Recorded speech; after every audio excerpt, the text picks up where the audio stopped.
Para saudara dan saudari yang Tuhan cintai, selamat pagi dan selamat bertemu lagi dalam Renungan Harian edisi hari Rabu tanggal 5 Agustus 2020.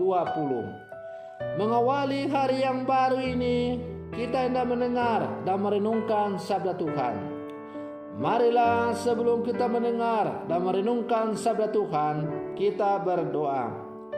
Dalam nama Bapa dan Putra dan Roh Kudus. Amin. Allah Bapa yang Maha Setia, perkenankanlah kami menerima sabdamu dan percaya akan janjimu melalui Yesus Mesias, sabdamu terakhir serta cahaya hidup kami. Bersabdalah ya Tuhan, kami siap untuk mendengarkan. Terpujilah Engkau Bapa, Putra dan Roh Kudus, kini dan sepanjang segala masa. Amin. Para saudara dan saudari yang Tuhan cintai, sabda Tuhan yang hendak kita mendengar dan kita renungkan bersama untuk mengawali hari yang baru ini diambil dari Injil Matius pasal 15 ayat 21 sampai 28. Tuhan sertamu.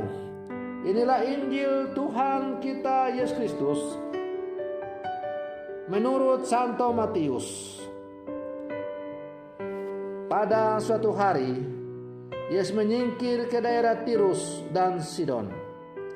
Maka datanglah seorang wanita Kanaan dari daerah itu dan berseru, "Kasihanilah aku ya Tuhan, anak Daud. Anakku perempuan kerasukan setan dan sangat menderita."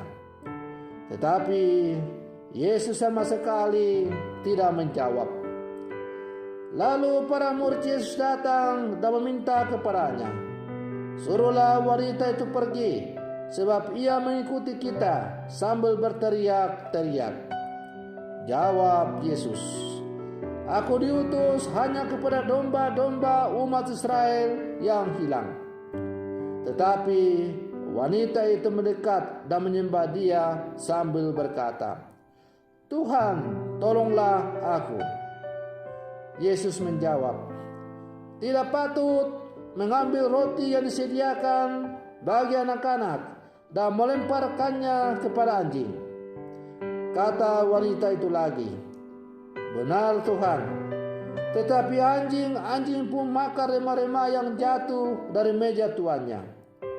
Bersabdalah Yesus kepadanya, "Hai ibu, sungguh besar imanmu, terjadilah bagimu seperti yang kau kehendaki." Demikianlah Injil Tuhan.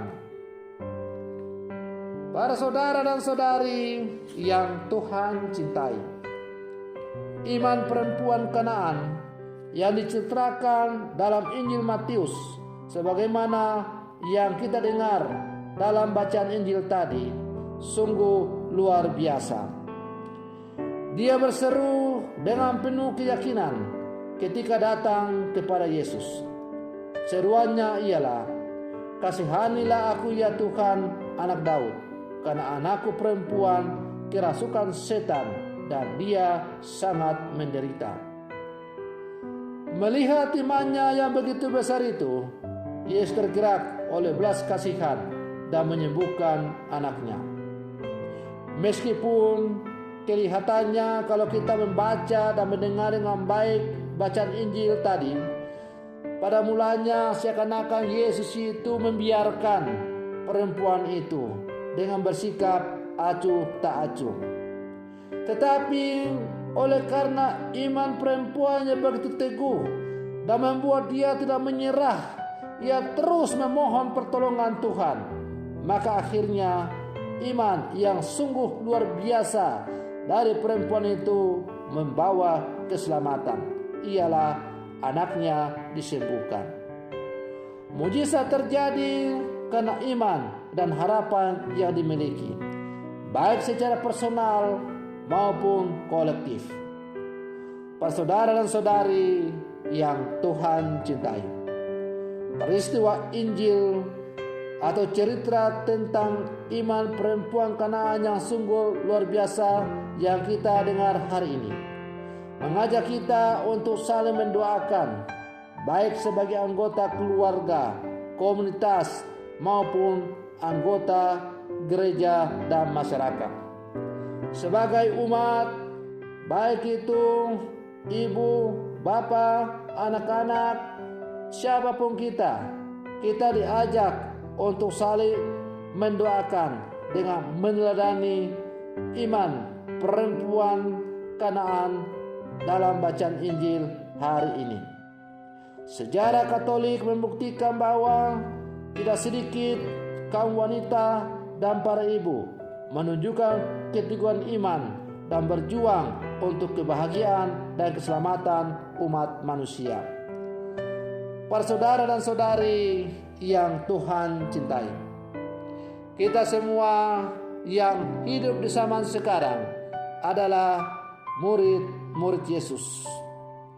Sebagai murid-murid Yesus yang hidup di zaman sekarang, pertanyaan yang patut kita renungkan terus-menerus dalam seluruh kehidupan kita adalah, apakah benar kita telah memiliki iman yang sungguh besar seperti yang dimiliki oleh perempuan Kanaan dalam bacaan Injil yang kita dengar dan kita renungkan pada hari ini? Apakah ketika kita mengalami berbagai macam persoalan hidup, apakah ketika kita mengalami masalah-masalah yang silih berganti datang menimpa kehidupan kita, apakah ketika begitu banyak rintangan yang kita hadapi dalam menjalani kehidupan kita, kita masih tetap memiliki iman yang teguh, pengharapan yang teguh kepada Tuhan? Ataukah kita lalu pergi meninggalkan Tuhan dan mencari solusi sesuai dengan pikiran kita, misalnya dengan pergi mencari pemecah masalah kepada dukun-dukun, orang pintar, dan sebagainya?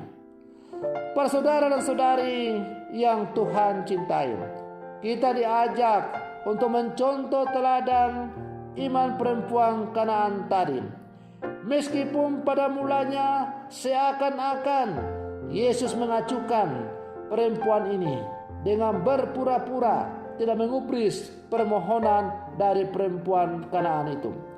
Tetapi oleh karena iman yang begitu teguh dan pantang menyerah dari perempuan ini, karena dia begitu yakin bahwa Yesus itu adalah satu-satunya solusi yang akan memecahkan persoalan hidup yang dia alami, yaitu menyembuhkan anaknya yang sakit parah, maka ia tidak menyerah. Ia terus memohon belas kasihan Tuhan. Perjuangannya yang tanpa menyerah, yang didasari oleh keyakinan imannya yang sungguh luar biasa bahwa Yesus adalah satu-satunya solusi untuk keluar dari persoalan hidup yang dialami, akhirnya terjawab. Anaknya yang sakit parah sudah sekian lama itu sembuh. Yesus mengatakan, "Ibu, karena imanmu yang begitu besar, maka terjadilah seperti yang engkau katakan." Para saudara dan saudari yang Tuhan cintai, kalau kita juga memiliki iman seperti seorang ibu, bahkan mungkin lebih kecil sebesar biji sawi saja, tetapi iman yang kecil itu pun akan mampu berbuat sesuatu yang luar biasa.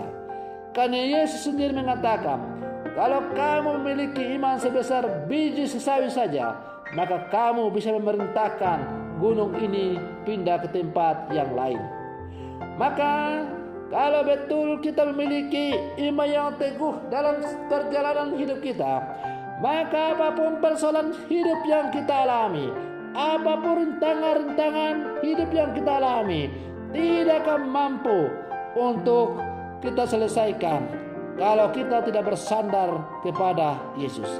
Yesus adalah satu-satunya solusi, jawaban atas seluruh persoalan hidup yang kita alami. Hanya sekarang persoalannya adalah, apakah kita betul-betul tetap mengandalkan Yesus dalam segala sesuatu, dalam segala situasi, ataukah kita begitu gampang melupakan Tuhan kalau kita mengalami persoalan-persoalan hidup? para saudara dan saudari yang Tuhan cintai. Jadi kalau Yesus sebagai satu-satunya solusi, jawaban dalam setiap persoalan hidup yang kita hadapi. Hanya Yesuslah jawaban atas seluruh tantangan hidup, pergumulan hidup yang kita hadapi. Maka mari terus kita pupuk iman kita kepada Yesus, supaya kita juga memiliki iman yang teguh seperti wanita Kanaan tadi. Mudah-mudahan karena iman yang teguh kepada Yesus, maka Tuhan akan berkata juga kepada kita, "Hai umatku, karena imanmu begitu besar, maka terjadilah apa yang kamu imani itu." Para saudara dan saudari yang Tuhan cintai, semoga permenungan saya ini semakin menghantar kita untuk menjadi orang-orang beriman yang tangguh di zaman sekarang. Semoga demikian. Selamat pagi, Tuhan Yesus memberkati.